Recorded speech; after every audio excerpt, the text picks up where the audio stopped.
Vamos iniciar nossa reunião de hoje, dia 15 de maio de 2013. Vamos fazer a leitura da mensagem de número 128 do livro Fonte Viva. Esta mensagem, com o título Não rejeites a confiança, está baseada num versículo de Paulo aos Hebreus, capítulo 10, 35. Não rejeiteis, pois, a vossa confiança, que tem grande e avultado galardão. O comentário do Espírito Emmanuel nos diz: não lances fora a confiança que te alimenta o coração.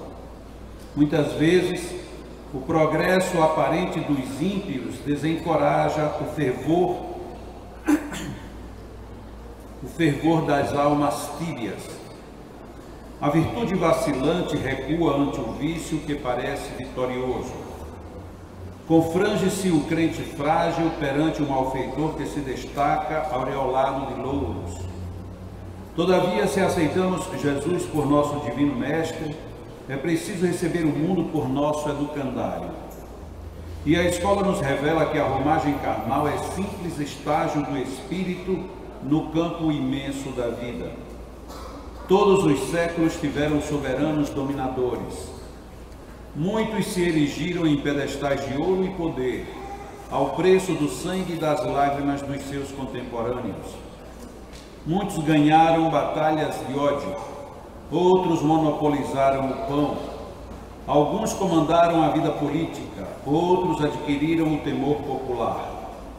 Entretanto, passaram todos, por prêmio terrestre às laboriosas empresas a que se consagraram, receberam apenas o sepulcro faustoso em que se sobressaem na casa fria da morte.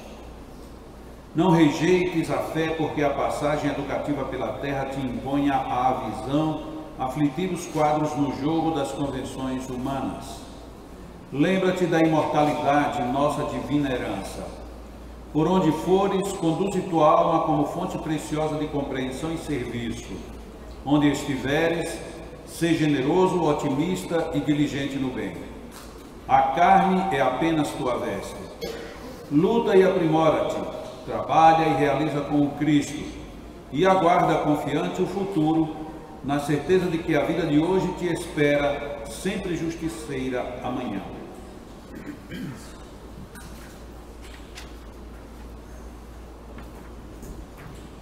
É muito comum, de fato, a proposta aí colocada pelo Espírito Emmanuel, de que no nosso cotidiano muitas coisas nos desestimulam da luta, principalmente quando vemos ou sabemos de pessoas que deveriam estar, quiçá, de trás de grades ou em situações mais dolorosas, e ao contrário disso, elas apresentam para a sociedade verdadeiros estandartes de grandiosidade física, de poder, de fortuna.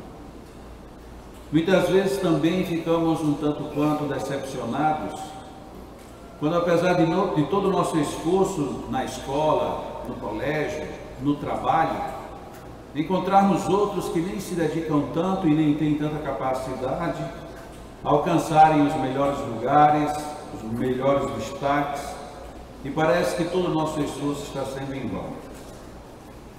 No final da mensagem, o Espírito Emmanuel diz que a grande resposta de tudo que nós fazemos está no amanhã.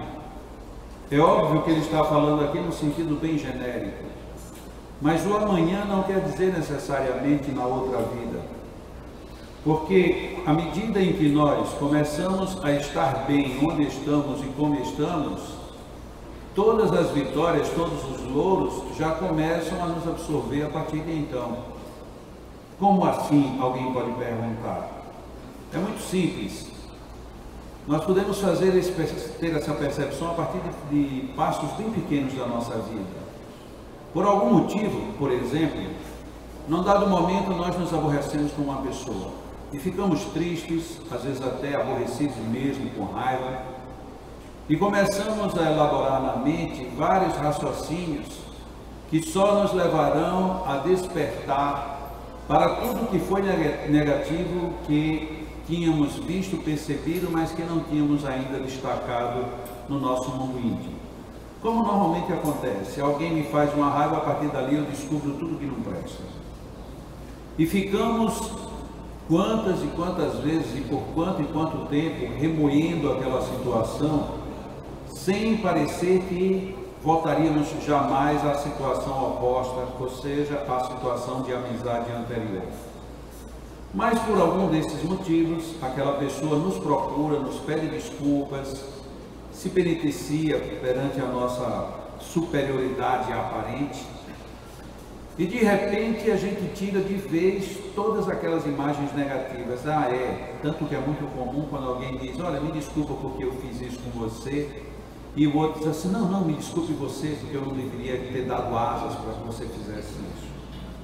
Ou seja, muitos momentos infinitamente pequenos, grandes oportunidades da vida nos trazem para refletirmos de que não é tão trágico quanto a gente tem pensado. Mas nós, infelizmente, ainda mantemos muito vivo a força do hábito de nos fixarmos primeiramente nas coisas mais negativas, notadamente quando estamos tristes, aborrecidos, nos sentindo decepcionados ou traídos ante pessoas e situações. A proposta da mensagem é de que nós não percamos a fé nem a confiança. Porque um dia alguém já escreveu sobre isto e disse assim: se Deus, que tem mais motivos do que qualquer um de nós para perder as esperanças sobre as criaturas, principalmente se Ele observasse a gente apenas num determinado momento, se Deus perdesse, portanto, as esperanças nas criaturas, o que seríamos de nós? Primeiro de tudo, não nasceria mais ninguém. Porque a prova de que Deus olha para a gente com um olhar grandioso é que todos os dias nascem muito mais pessoas do que morrem. Como Deus vai dizer, eu continuo investindo porque eu continuo acreditando que vocês são capazes de, por vocês mesmos, vencerem, crescerem e superarem. Esta proposta de que Deus não se decepciona conosco ao ponto de nos abandonar, é uma lição natural a nos dizer, não temos também por que nos decepcionarmos conosco mesmos. Quantas vezes nós queremos que o outro seja como nós somos, mas se o outro nos imita, na mesma hora a gente reclama. Basta a gente observar duas crianças. Quando uma criança começa a dizer alguma coisa, bom dia, e a outra diz bom dia, mas ela não está dizendo bom dia em resposta, está dizendo bom dia por imitação. Você está me imitando? E a outra diz, você está me imitando? Se você me imitar, eu não gosto. Se você me imitar, eu não gosto. A partir daí a gente percebe que nós queremos que as pessoas sejam iguais a nós, mas não queremos que elas nos imitem. E aí começamos a estabelecer em nós mesmos essa incoerência em que nós queremos o que não queremos. E temos o que deveríamos ter, mas não percebemos isso como sendo uma dádiva. A vida é muito pródiga. Nós temos exatamente aquilo que nós precisamos, e não é por masoquismo. Eu não sou muito defensor da teoria de que a gente está aqui na Terra para sofrer, sofrer, sofrer, e depois que muito sofrer, vai ganhar um paraíso sem dor nenhuma. Não.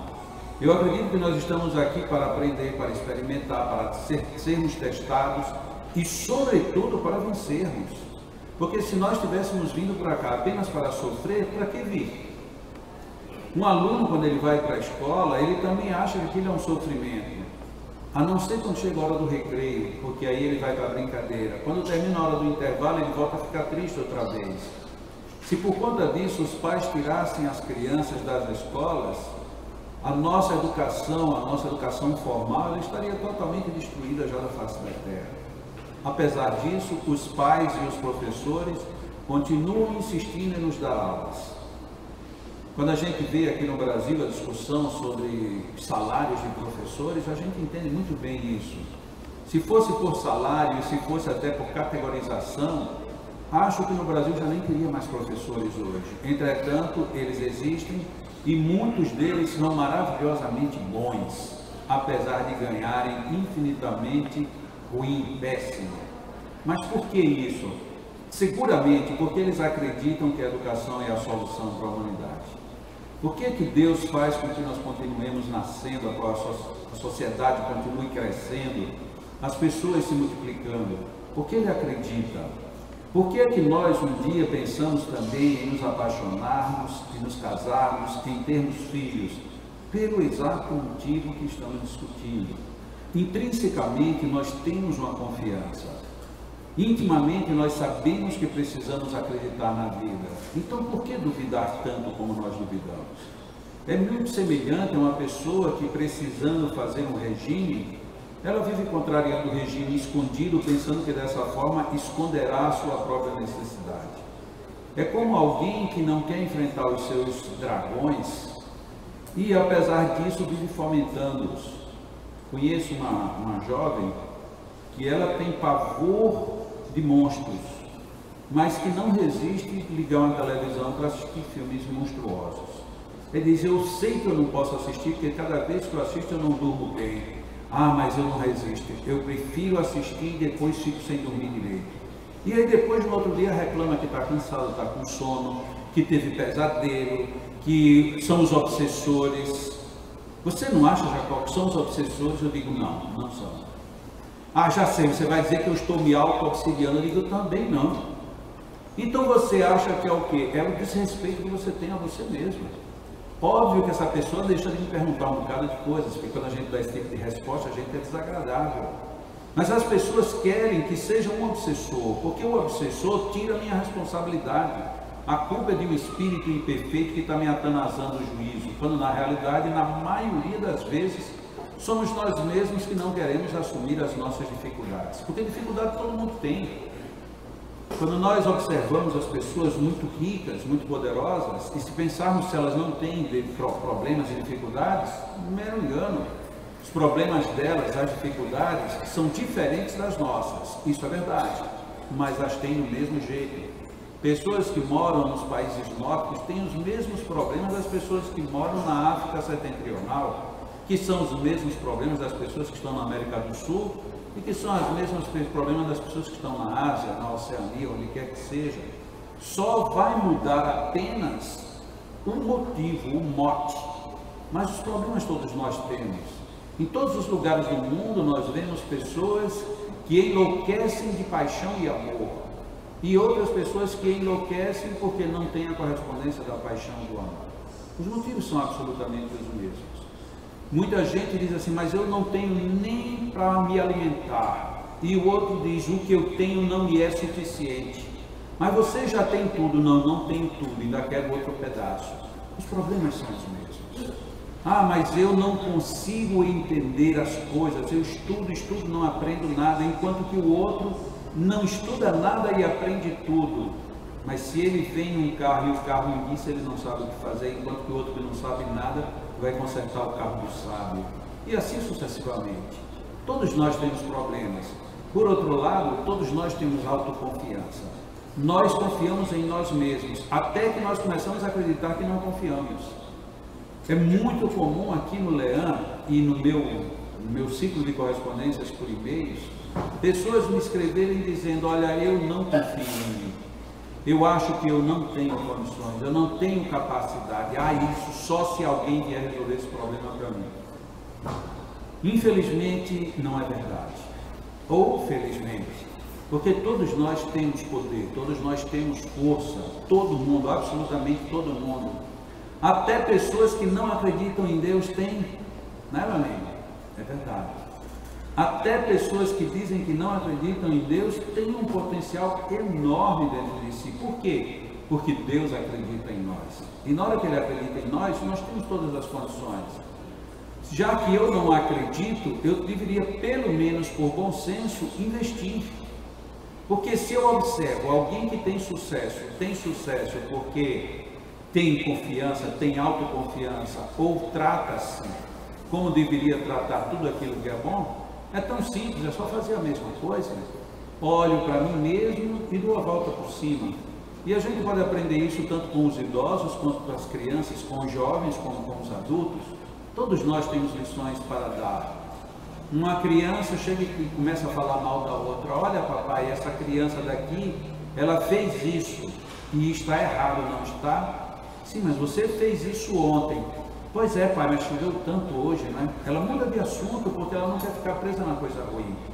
Ela percebe imediatamente que tinha algo errado. Ela estava falando uma coisa errada que ela ainda está cometendo e, portanto, é melhor não comentar. Mas a gente não, a gente briga, digladia, xinga, se revolta e depois não adianta de coisa nenhuma. Como nesta encarnação eu tenho muitos filhos, eu tive a oportunidade de viver várias fases com eles, desde a infância até a fase adulta. E uma das lições muito caras que eu aprendi com eles, para viver com eles e que serve para mim até hoje, na minha vida pessoal, é observar qual é a hora que eu tenho que reclamar do que e de quem. Porque se nós formos reclamar de tudo e de todos, nós passaremos 24 horas por dia reclamando. E é muito comum na educação das crianças, os pais quererem que as crianças sejam adultas. E quando elas ficam adultas, a gente diz, era tão bom quando era criança. Porque a gente parece não saber o que quer. Então uma criança está fazendo barulho, mas se isso é um barulho comum e está na hora dela fazer barulho, deixa a criança fazer barulho. Porque na hora que ela não precisar fazer barulho, aquela hora sim, aí você reclama, porque ela vai saber que realmente ela está sendo inconveniente. Mas se você reclama da criança todas as vezes que ela faz barulho, ela vai entender que tanto faz você reclamar como não, porque ela fazer barulho como não, porque vai reclamar do mesmo jeito. E aí muitas vezes a gente pega as crianças e fica reclamando de absolutamente tudo. E agora vamos trazer para a vida íntima, pessoal, de cada um de nós. Quantas vezes a gente se levanta, como muita gente deve ter se levantado hoje de manhã, olhou para o sol meio escondido e disse, chuva de novo. Quantos de nós não pensamos isso? Quando talvez deveríamos pensar, nossa, que bênção, porque há 2 semanas estávamos ameaçados com muito gado morrendo e ameaçados com probabilidade de corte de energia por falta de água. Aí na hora que vem a chuva, no segundo dia de chuva, a gente já está falando mal do político, da rua, do trânsito, do vizinho, do sono que é mais forte, do frio que esfriou demais, e eu nem sei se esfriou tanto. Mas a gente fica reclamando de absolutamente tudo. E daqui a pouco o sol, quem olhar ali para trás no final vai ver que o sol está forte. Quando sair daqui do salão vai dizer, meu Deus, amanheceu aquele dia chuva, e olha agora como é que está esse calor horrível, ou seja, vamos reclamar do calor daqui a pouco. Mas isso vai levar a gente para onde? A gente tem que ter confiança na própria natureza. Se a natureza está nos dando chuva, de alguma forma isso é uma bênção. E que bênção! E na hora que faltou a chuva, também é uma bênção. O problema é que a gente quer tudo na hora errada. A gente quer o sol na hora da lua, a gente quer a lua na hora de coisa nenhuma. A gente quer que o dia passe rápido quando está aborrecido, mas quer que o dia demore, mesmo que esteja aborrecido para os outros. E aí a gente sai fazendo reclamação. Isso tudo é demonstração de que perdemos a confiança. Não na vida, porque a vida não vai esperar por nós. A gente é que tem que se adaptar. Para terminar nessa linha, agora de manhã eu conversava com uma irmã e ela disse, eu vou ter que ir à cidade. E está chovendo, mas eu vou pedir a Deus que Ele pare a chuva até eu chegar lá, porque eu detesto dirigir com chuva. E eu disse, pode ter certeza que Deus vai prestar muita atenção no seu pedido. Ele vai segurar a chuva só por sua conta. O resto, todo mundo vai ficar na chuva. Agora você não. Porque Deus está muito preocupado com você. E ela me olhou assim e disse, você é irônico, né? Eu disse, não, porque você está dizendo que vai pedir a Deus só para parar a chuva, só enquanto você vai até lá. Ou seja, então a chuva só incomoda você, não incomoda mais ninguém. É melhor não conversar com você. Eu digo, talvez. É melhor ficar conversando só com Deus. Porque pelo menos Ele escuta e não vai nem reclamar, porque a gente perde confiança de tudo. Deixa vir a chuva, tem guarda-chuva. Ontem eu fui à Caixa Econômica e na hora que eu entrei, os 2 seguranças estavam na porta e estavam conversando um com o outro. E me chamou a atenção porque um estava com muita raiva. Mas não pode uma coisa dessa. Como estava muito irado, eu olhei, né? A nossa tendência, pelo menos a minha tendência, meu Deus, por que esse guarda está tão furioso aqui na porta? Aí eu disse, mas é assim mesmo, que é assim mesmo, que rapaz, todo mundo na maior desgraça por conta dessa chuva, e só aquele nojento, ainda chamou o rapaz de nojento, só aquele nojento vendendo guarda-chuva aqui, morrendo de ganhar dinheiro. Eu digo, meu Deus, Ele está com raiva porque alguém está trabalhando, passa o ano todinho sem vender um guarda-chuva, no dia que está vendendo, o cara está com raiva porque ele está vendendo. Ou seja, a gente não tem nem mais do que ter raiva, a gente fica procurando a raiva em qualquer lugar. Ele esquece da função para reclamar porque alguém estava vendendo um guarda-chuva, e que bênção, ele estava ganhando dinheiro para se sustentar e ainda ajudando um monte de gente que estava andando debaixo d'água. Olha que bênção. Mas aí essa hora a gente não vê, a gente vê que aquele infeliz ali, aquele nojento, era o único que estava ganhando dinheiro com a chuva. Ou seja, era melhor que acabasse logo a chuva. Para quê? Para ele não ganhar mais. E aí se pergunta, e ele lá na função dele vai ganhar mais ou menos com isso? Coisa nenhuma, do mesmo jeito. Quando a gente conta uma história dos outros, fica mais engraçado, é óbvio. E quando é em nós, e quando a gente começa a perceber que nós estamos tendo esse mesmo tipo de procedimento, é um procedimento de perda de confiança. É nesse sentido que a mensagem hoje nos trouxe. Não é aquela confiança aleatória, utópica, inatingível. A gente deveria ter confiança em nós desde as coisas pequenas. Me levantei hoje de manhã, como é que está o dia? Ótimo. Ah, mas você nem examinou o tempo? Sim, o tempo eu não sei, mas o dia está ótimo. Mas e por que o dia está ótimo? Está ótimo porque eu estou vivo. Preciso um motivo maior do que esse? Ah, mas você não disse que estava com dor de cabeça? Sim, estou com dor de cabeça, mas imagina, mesmo com dor de cabeça eu estou vivo. Já pensou se com dor de cabeça eu tivesse morrido? Eu estava lá do outro lado e com dor de cabeça. Aí lá vem você falar de vida no mundo espiritual, isso não existe. Mais um motivo para eu estar feliz, porque se não existir, enquanto eu estiver vivo, é mais um motivo para eu comemorar. Mas você está com dor de cabeça? Não, eu não estou com dor de cabeça, a cabeça é que está doendo, porque eu não sou a cabeça, eu sou o todo. Mas a gente entra nessa discussão pequena, e tem gente que ainda gosta, eu estou estendendo muito, mas vale a pena, tem gente que ainda gosta assim, olha, hoje eu estou com uma dor de cabeça. Aí a gente pensa que o outro vai dizer, ah, você já tomou alguma coisa? A gente acha sempre que alguém vai de boca mole para a gente, ah, coitado. Mas tem muita gente que chega para a gente e diz, é porque você não sabe o que é dor de cabeça. Nossa, mas a gente gosta dessa competição, porque dor de cabeça é a que eu tenho. Mas e como é a sua dor de cabeça? A minha é assim, ó, sabe, que ela... E aí começa a dizer coisa com coisa e coisa sem coisa nenhuma. Porque a minha dor de cabeça, ah, é tua, então fica com ela, guarda bem direitinho para ela não escapar. Ah, mas você também é sádico. Não é sadismo, é porque você está dizendo a minha dor de cabeça. Falei com uma amiga ontem que ela disse, olha, faz 3 meses que eu não gripo, devo estar gripando. Eu digo, vai ver quem daí nessa semana ainda. Ah, Jacó, vira a tua boca para lá, não é o que você está querendo? Você está com saudade da sua vida, faz 3 meses que ela foi embora e não voltou. Ela deve estar chegando, ainda mais com essa chuva.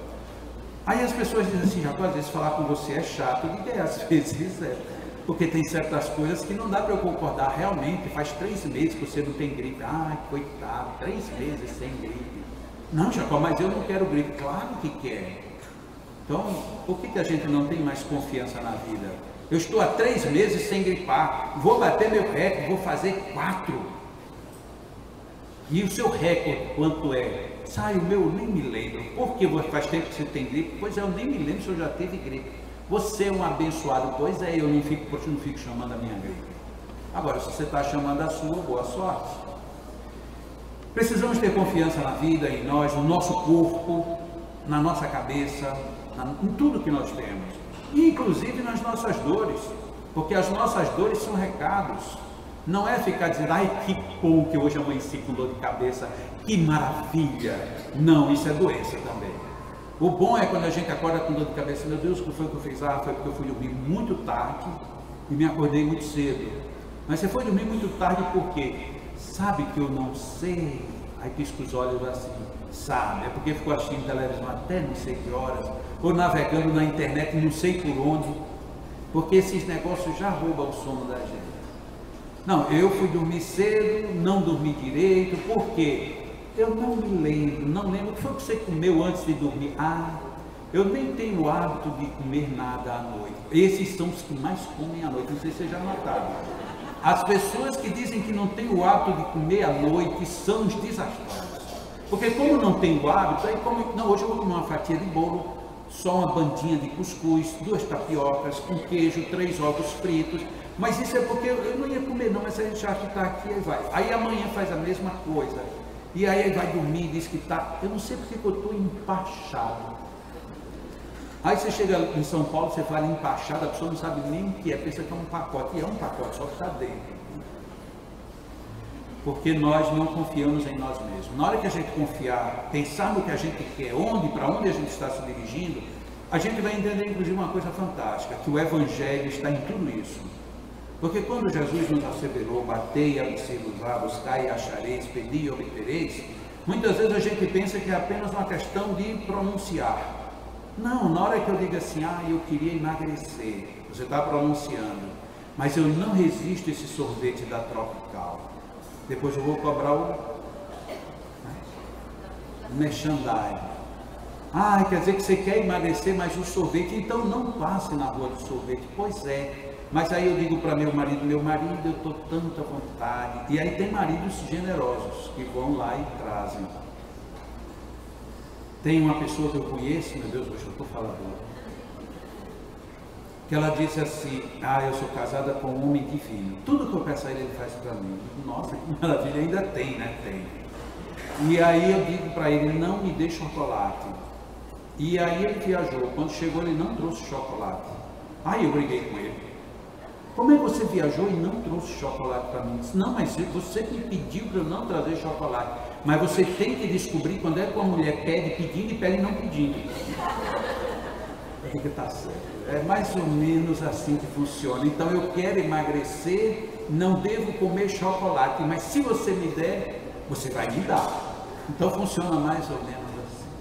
Se a gente tem confiança na gente, a gente vence.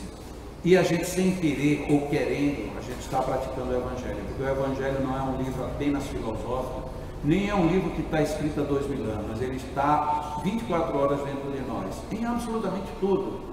Na forma como nós nos respeitamos dentro do corpo, dentro da casa, na família, no trabalho, tudo que nós fazemos, nós podemos viver o Evangelho sem pronunciar uma única frase, um único versículo, sem saber de nenhum evangelista.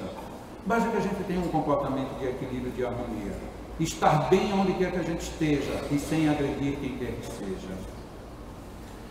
Vamos agora à nossa segunda parte, lembrando que o nosso café cultural no dia 2 de junho, as senhas já estão à disposição lá na lanchonete, será com o Birajara Frontin do Rio de Janeiro. E esse café cultural será um café com palestras interativas, então será um café em que as pessoas serão motivadas a interagirem com o expositor.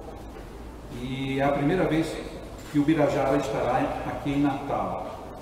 Portanto, mais uma vez, o Leandro está dizendo com isso de que o Leandro não tem qualquer receio de trazer pessoas desconhecidas. Mas quem conhece o Leandro e o Café Cultural sabe que o Leandro também só tem trazido gente de primeiríssima qualidade. Então, dia 2 de junho, o Birajara Frontin estará aqui no nosso Café Cultural. Deus, Pai de infinito amor e misericórdia, aqui estamos dando continuidade às nossas atividades desta manhã. E quando aqui chegamos, Senhor, mesmo sem percebermos, algo interior nos movia para que viéssemos nos encontrar conosco mesmos. E aqui estamos, Pai amado, cada um de nós perante a própria intimidade. E esta é uma hora muito feliz, é uma hora grandiosa, porque o nosso convite nesse instante é para que, mergulhando em nós mesmos, nós encontremos agora as situações, os acontecimentos e as pessoas que mais felicidade trazem à nossa vida. Que nos recordemos dos nossos períodos de infância, quando na ingenuidade que ainda estávamos envolvidos, vivíamos brincando com a vida, e a vida como a nos espreitar, ensinando-nos a andar, a falar, a sorrir, a chorar. E era sempre um choro que apenas se pronunciava, não guardava qualquer tristeza. Era um riso puro, como quem dizia para a natureza: que bom que você me abraça. Nos lembremos da nossa juventude, quando tantas coisas fizemos, tantas coisas boas, agradáveis, bonitas, lembremos-nos que nessa época o universo todo ainda estava para ser descortinado e por isso mesmo achávamos que o universo estava todo à nossa disposição e o melhor estava mesmo esperando por nós. Quantas coisas belas, quantas pequenas paixões, quantos embelezamentos víamos em olhos, em pessoas, em cenários. Como diz a canção, quão belas tardes de domingos nós já vivemos. Quanta alegria podemos trazer desse passado para este momento. As alegrias da infância, da juventude. E quando começamos a enfrentar as dificuldades do cotidiano, e naqueles primeiros momentos achávamos que aquilo era uma carga por demais pesada, alguns outros começaram a descobrir o valor que tinha o valor do próprio serviço. Quanta satisfação nós tivemos por podermos sentir agora de uma forma plena e consciente que a liberdade nos aguardava de braços abertos, que as vitórias eram todas possíveis e que nós mergulhávamos no oceano de bênçãos divinas, sempre sorrindo, sempre esperando vencer. Quantas alegrias ainda hoje podemos viver lembrando apenas das coisas agradáveis, das pessoas especiais e maravilhosas, dos momentos de festa, dos momentos de vitórias. Ó Deus, como a vida é grandiosa! Quantas vezes já paramos para observar numa noite de luar quão linda é a escuridão noturna? Quantas vezes, ao despertarmos com o corpo totalmente refeito de um dia de cansaço,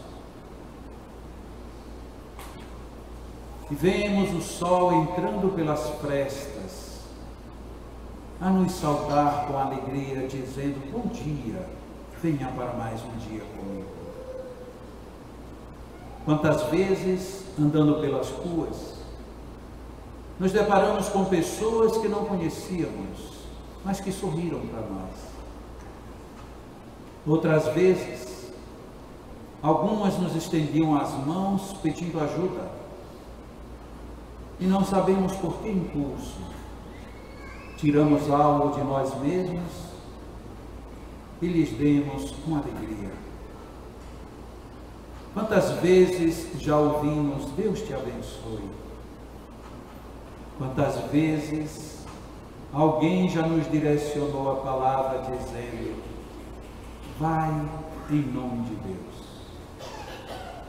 Quanta força tem a alegria, quanta força traz para nós todos esses estados. Nestes momentos em que estamos fazendo todo o nosso poder de concentração para vivermos as mais fortes alegrias, mas alegrias verdadeiras, porque aconteceram na nossa intimidade e nos proporcionaram momentos de encontro conosco mesmos. Aproveitemos este momento e peçamos aos amigos espirituais e aos amigos magnetizadores desta casa que unam agora todos os fluidos do ambiente e que possam ser trazidos para que estejamos envolvidos numa onda de refazimento, de saúde e de harmonia, de maneira que esses momentos de felicidade e de alegria sejam intensificados na nossa vida. Agradeçamos a Deus por tudo isso. Deixemos-nos envolver por todas essas bênçãos. Quantas bênçãos nos envolvem neste momento. Quanta energia bonita, pacificadora, harmoniosa, toma conta da nossa essência. Percebamos que felicidade, alegria, harmonia e paz está tudo combinando, formando a perfeita vestimenta para a nossa alma. São energias, são fluidos, são elementos sutis. Todos eles permitidos pela bênção de Deus, a nos fortalecer o ânimo, a nos lembrarmos da coragem, da perseverança, a fazermos com que neste instante nos sintamos melhores, a nos auxiliar para que retenhamos em nós esta melhor vibração, e para que do fundo de nossas almas possamos dizer: Deus, meu Deus, muito obrigado por esta vida. Muito obrigado pelas lições que tenho recebido. Muito obrigado pelo teu amor que não nos abandona nunca. Deus, ó Pai amado, ó Mãe de infinita bondade, esteja em nós e conosco, e que todas as energias que estão à nossa disposição estejam igualmente em nosso mundo íntimo. Guardemos estes momentos de felicidade e de alegria. Deixemos que estas energias deem a condição mais fácil de elas se estabelecerem em nosso dia a dia. E nos sintamos agradecidos a Deus por tudo. Os nossos amigos magnetizadores se retiram para a magnetização das águas. E nós ficaremos em oração, absorvendo mais um pouco destes momentos de intensa alegria e felicidade, com gratidão total a Deus. Permaneçamos em oração.